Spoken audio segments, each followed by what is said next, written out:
आत्मीय भाइयों एवं बहनों, प्रणाम। उपवास से मानसिक पवित्रता,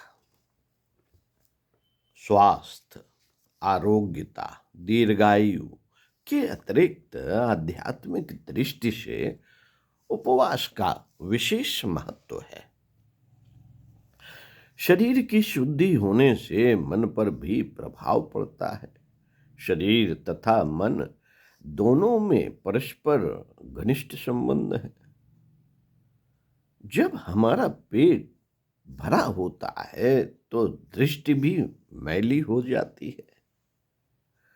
मन में कुविचार आते हैं, दुर्बल वासनाएं उद्दीप्त हो उठती हैं, मानसिक विकारों में अभिवृद्धि होती है। राजसी भोजन से श्रृंगार रस की उत्पत्ति होती है और काम, क्रोध, रोग आदि रिपु प्रबल हो उठते हैं। संपूर्ण पाप की जड़ अधिक भोजन, विशेष राजसी कामोत्तेजक भोजन करना है। पेट का विवेक, शांति, धर्म, बुद्धि, इस तत्व को ध्यान में रख हमारे पुरुष अतीत काल से उपवास की मानसिक एवं आत्मिक स्वास्थ्य के लिए अपनाते रहे हैं। इस प्रकार के उपवासों में ईसा, मोहम्मद, महावीर के लंबे उपवास सर्वविदित हैं। महात्मा गांधी के उपवास इसी कोटि में आते हैं। महात्मा जी ने जितने भी उपवास किए सभी लगभग नैतिक ध्येय से किए।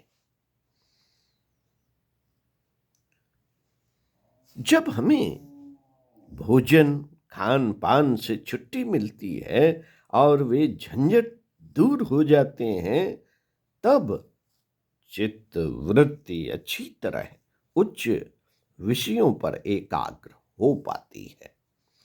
हमारी आंतरिक वृत्ति पवित्र एवं निर्दोष होती है। ब्रह्म में वृत्ति लीन करने के लिए उपवास सर्वोत्तम उपाय है। ऐसा प्रतीत होता है कि जिन व्यक्तियों ने ब्रह्मानंद का वर्णन किया है वे अवश्य ही उपवास परायण रहे होंगे।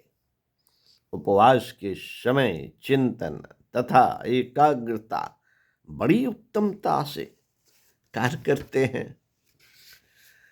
उपवास काल का ज्ञान अधिक स्थायी और स्पष्ट होता है। ज्ञान प्रायः भोजन के बोझ से दब जाता है, किंतु भोजन से मुक्ति मिलने पर स्पष्ट, निर्विकार और स्थायी बनता है। गीता में कहा है, विषया विनिर्वतन्ते निराहारस्य देहिनः रसवर्जम रसोप्यस्य परम दृष्ट्वा निवर्तते। गीता 2:59। मित्रों, उपवास में बहुत सी नीच प्रवृत्तियां क्षीण हो जाती हैं। अंतर दृष्टि पवित्र बनती है, वृत्तियां वश में रहती हैं, धर्म बुद्धि प्रबल बनती है। काम, क्रोध, लोभ, मोह, भय और अहंकार आदि षट रिपु क्षीण पड़ जाते हैं। प्राण शक्ति का प्रबल प्रवाह हमारे हृदय में बहने लगता है और शांत रस उत्पन्न होता है। उपवास से इंद्रियों का नर्तन, वृत्तियों का व्यर्थ इधर उधर बह जाना और एकाग्रता का अभाव दूर हो जाता है। ईश्वर पूजन, साधना तथा योग के चमत्कारों के लिए उपवास एक अमोघ औषधि है। महात्मा गांधी ने उपवास के आध्यात्मिक पहलू पर बड़ा जोर दिया। वे कहते हैं, मैं तो सदा ही इसका पक्षपाती रहा हूं, क्योंकि ब्रह्मपरायण के लिए उपवास सदा सहायक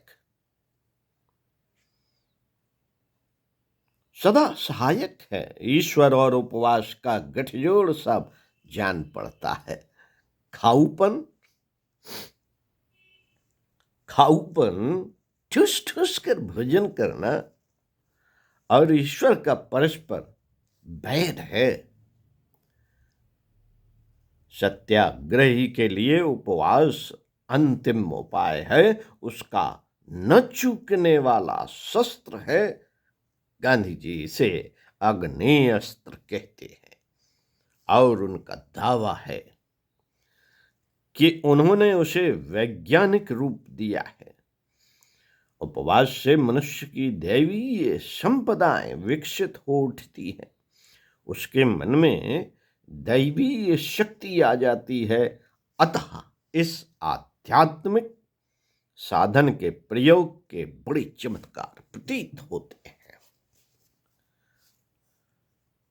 उपवास का प्रयोग आत्म विकास के लिए भी होता है। यदि हमसे जानबूझकर कोई गलती हो जाए और बाद में मन में गिलानी का अनुभव हो, तो हमें अपने आप को सजा देनी चाहिए। अपने प्रत्येक दोष पर कमजोरी को दूर करने के लिए उपवास का प्रयोग हो सकता है।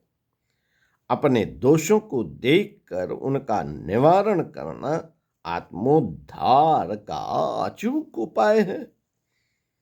महापुरुषों का वचन है, जैसे पुरुष पर दोषों का निरूपण करने में अति कुशल हैं, यदि वैसे ही अपने दोषों को देखने में हो, तो ऐसा कौन है जो संसार के कठोर बंधन से मुक्त न हो जाए।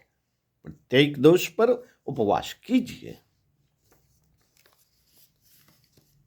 जब कभी आपके सम्मुख कोई उलझन उपस्थित होती है, तो आप उपवास क्यों कर बैठते हैं? यह प्रश्न महात्मा गांधी से पूछा गया, तो उन्होंने उपवास के आध्यात्मिक पहलू पर प्रकाश डालते हुए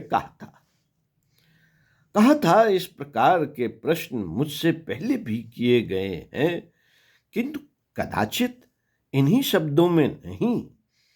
इसका उत्तर सीधा और सपाट है, स्पष्ट है।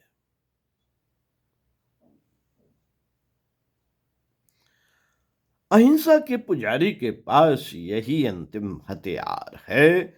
जब मानवीय बुद्धि अपना कार्य न कर निरुपाय हो जाती है, तो अहिंसा का पथिक उपवास करता है। उपवास द्वारा शोधित शरीर से प्रार्थना की और